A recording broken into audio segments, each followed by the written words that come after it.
Hello friends, myself Dr. K.W. Pawar from Department of Botany, Rayat शिक्षण संस्थाज R.B. Narayan Rao Borauke College, Srirampur, District Ahmednagar. Today we are going to see the topic from the horticulture and floriculture paper. There is a paper on TYBSc, that is the horticulture and floriculture, and the topic is that the ornamental horticulture. Up to the last video we had seen the horticulture. Now there is the particular ornamental horticulture. The first point from the ornamental horticulture, that is the introduction, and there is the origin and the history of the particular gardens. Origin and the history of the gardens. So we will discuss on the particular aspect, that is the origin and the history of the garden. Ornamental horticulture is design, landscape and gardens. Ornamental horticulture is design, the landscape and garden arrangement, garden arrangement that are sustainable and pleasing to the particular eyes or human eyes. So the ornamental horticulture or garden is the place of the particular recreation of the people, and it attracts the attention of the people towards them. Okay, so there is the again career often involve outdoor work, arranging the plant and the flowers. There is the career in the outdoor career for arrangement of the flowers or the what we call ornamental plants. Then what is the ornamental horticulture? There is the ornamental horticulture is the study of growing, arranging and tending the decorative plants and the flowers. Here there is the study of growing, arranging and tending the decorative plants and the particular, especially for the flowers. Okay, studies in studies in ornamental horticulture explore the methods for the designing. First of all, designing plant and flowers. Studies in ornamental horticulture explore the particular methods of designing and plants and flower display that can be used for the golf courses, then greenhouses and public and the particular private business. Okay, then some horticulturists incorporate the conservation strategies. Some horticulturists incorporate the conservation strategies and that used to native plant and replenish the particular soil. Means here there is again the incorporation of the particular conservation strategies. Top tier ornamental horticulturists are able to plan the flowering cycles. This is the important one. The top tier ornamental horticulturists are able to plan the flowering cycle and match the companion plants with the designing landscaping when there is the designing of the particular landscaping. Okay, then ornamental horticulture consists of floriculture and what we call landscaping. Ornamental horticulture consists of the floriculture and landscape horticulture. Each is concerned with the growing and marketing of the plants with associate activity of flower arrangement and landscape design. Okay, so there is the growing, arranging and the particular growing, arranging and marketing of the plants of the particular flowers. Then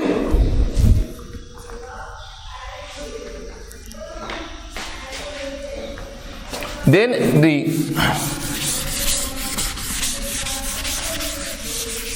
origin and the history of the garden. Okay, So origin and history of the garden, there is the history of the systemic gardening. What I say, history of the systematic gardening in India, there is the old as the particular civilization of the Indus,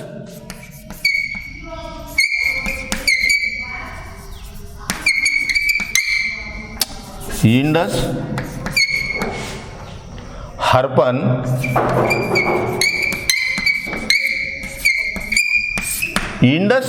Harappan existed in India, or there is the history of systematic gardening in India is old as the civilization of the Indus. Harappan existed between the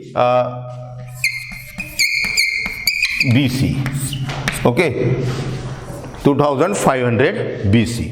Then that time there is the Harappan pots.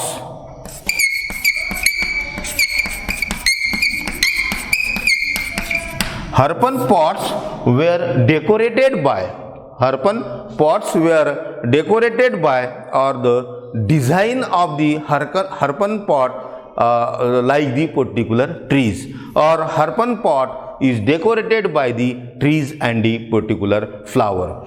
In every village that time, when there is the Harappan community is there, every village tree including the Ficus religiosa,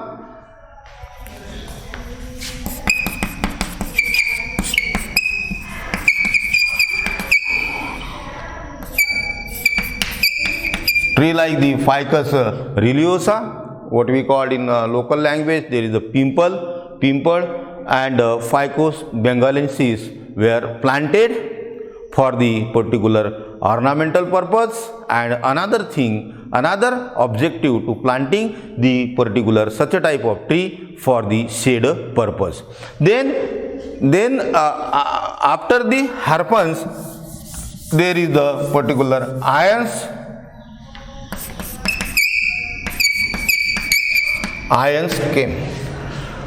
came to India in 1600 BC. Okay, Aryans came in India in the 1600 BC. That 1600 BC, they were literate and they brought the 4 Vedas. They were the literate people and they brought the 4 Vedas like the Rig Veda, Yajurveda, Samveda and Atharva Veda. So they brought the 4 Vedas and Puranas that time, and they appreciate the particular beauty of the flowering plant.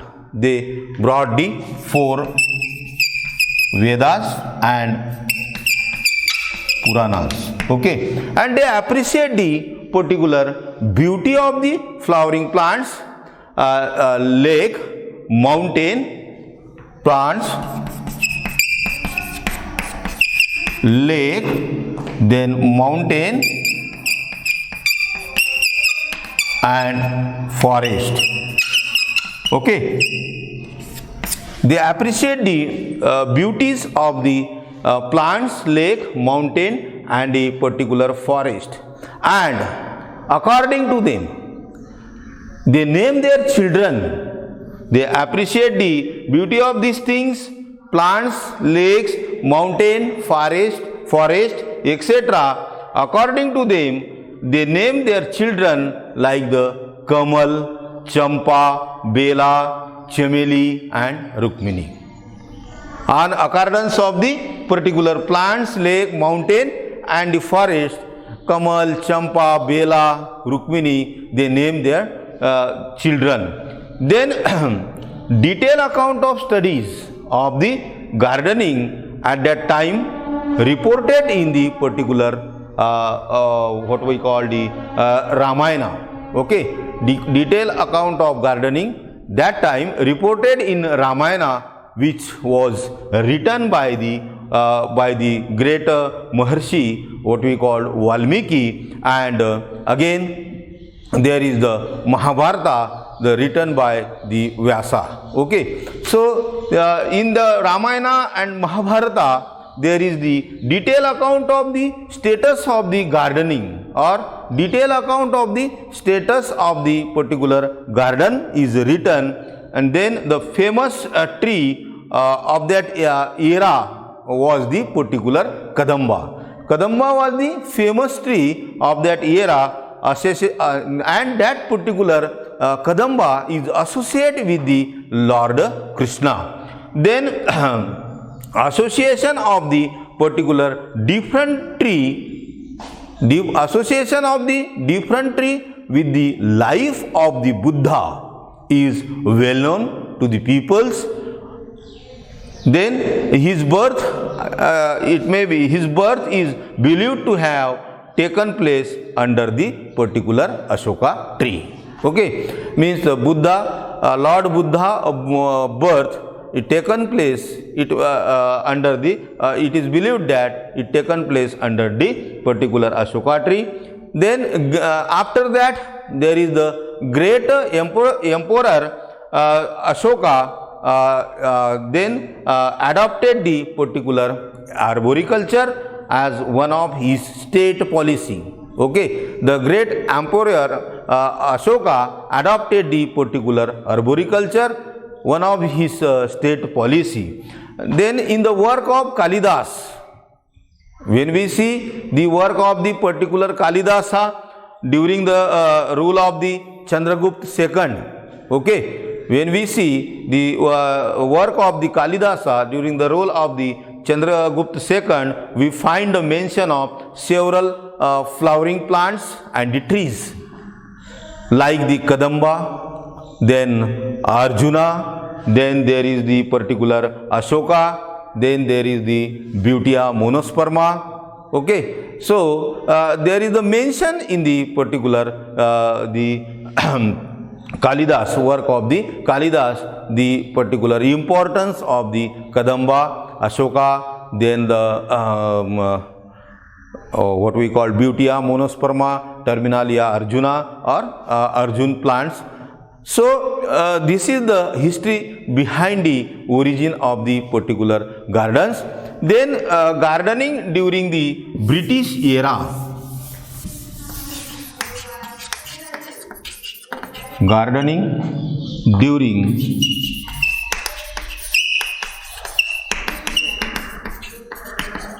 British era. Okay, so during the British era, there was a lot of activity in the gardening. In the British era, there was the lot of activity in the gardening by Britishers and simultaneously by the Indian kings. In the course of the British era, there is again involvement of the particular activity in gardening by the particular Indian king. Concentrated efforts were initiated to improve the gardening in the three ways. There are the three ways, the efforts of the gardening that are included. Number one, introduction of the exotic plant. Introduction of exotic plant. Then from the England and the other countries, means their concentration is on the three different ways. That is, the first one is the introduction of the particular exotic plant from the England and the other countries. Then another one, establishment of the Royal Agri-Horticulture Societies. Establishment of Royal Agri-Horticultural Society and Botanical Garden. Okay, so second thing is that establishment of the Agri-Horticultural Society and the Botanical Garden. Then third thing is the compilation of the particular local flora of the different region. They compile the local flora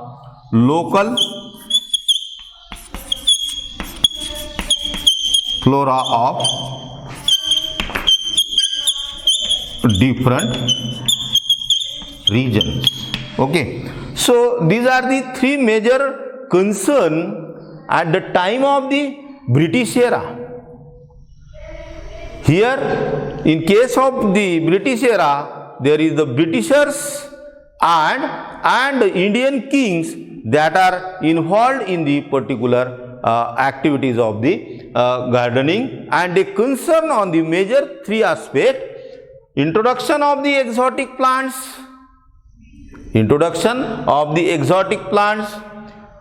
then the establishment of agri-horticultural society, and there is the particular botanical gardens. Here, from the introduction of exotic plant, the plant introduced from the England or from the other countries, and then there is the royal establishment of the particular royal agricultural societies and the botanical garden.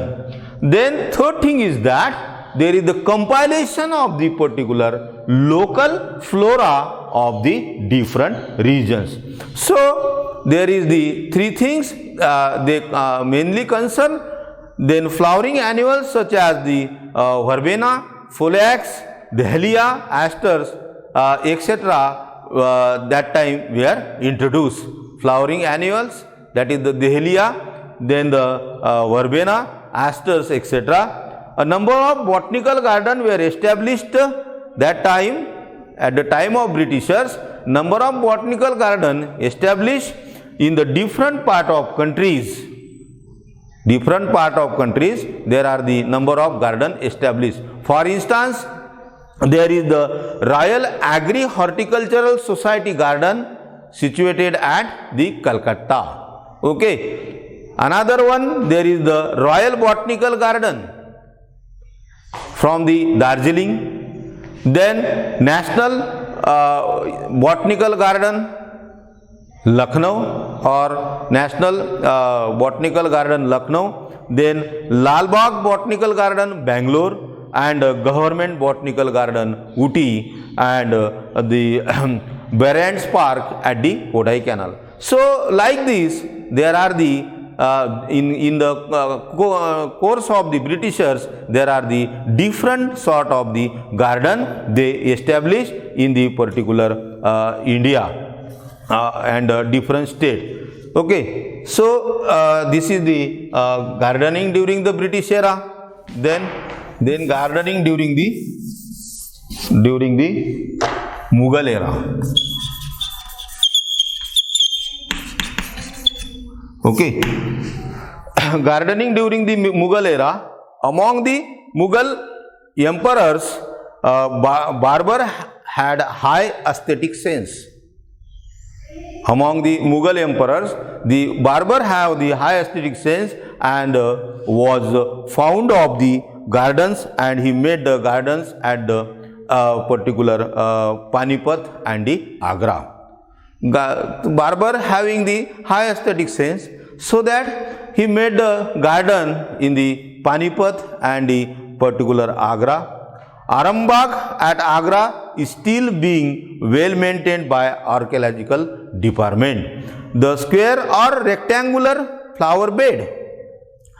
The square and the rectangular flower bed is the special feature of the particular garden, of the special features of the particular Mughal gardens.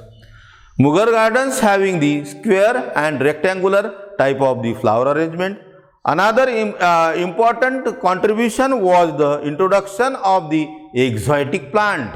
In that particular Mughal era, there is the introduction of the particular exotic plant like the cypresses, rose, carnations, lilies and tulips. Like this exotic plant, this is the another important features of the particular Mughal era.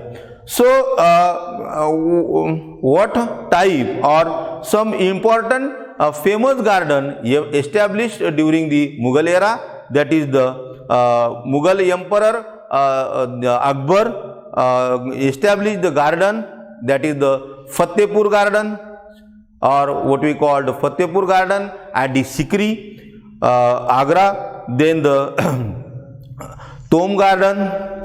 Then another Mughal emperor, that is the Jahangir, the Shalimar garden, or the what we call the Dilkusha garden in the particular Lahore. And when there is the Shahjahan, then Shalimar at the Lahore, and Taj Mahal, well known fort. We know that Taj Mahal fort or Taj Mahal garden at the particular Agra. Okay, so this is about the gardening during the Mughal era. And then last there is the gardening during the post-independence period. There is the, after the particular Mughal, there is the post-independence period. There have been significant changes in the field of ornamental gardening. Post-independence period, there is the significant changes in the ornamental gardening. Then several gardens in different cities have been laid out to provide the active and the passive recreational facilities to the particular people and for improvement of the particular environment. Okay, I repeat, that is the several gardens in the different cities has been laid out for the purpose to provide active and passive recreational facilities and to improve the environment and for the recreation of the particular public. Then important gardens are that after the independence period or post-independence period, there is Buddha Jayanti Park located at New Delhi, then Rose Garden, Chandigarh and Ludhiana. So these gardens deviate from the traditional Mughal garden in their particular layout. Okay, so as a general rule, landscaping of the public and private building become an integral part of the planning. So there is the tremendous changes, lot of changes during the particular post-independence period of the particular gardening. So this is about the brief history of the origin, or this is about the brief detail of the particular origin and the history of the garden. Okay, thank you.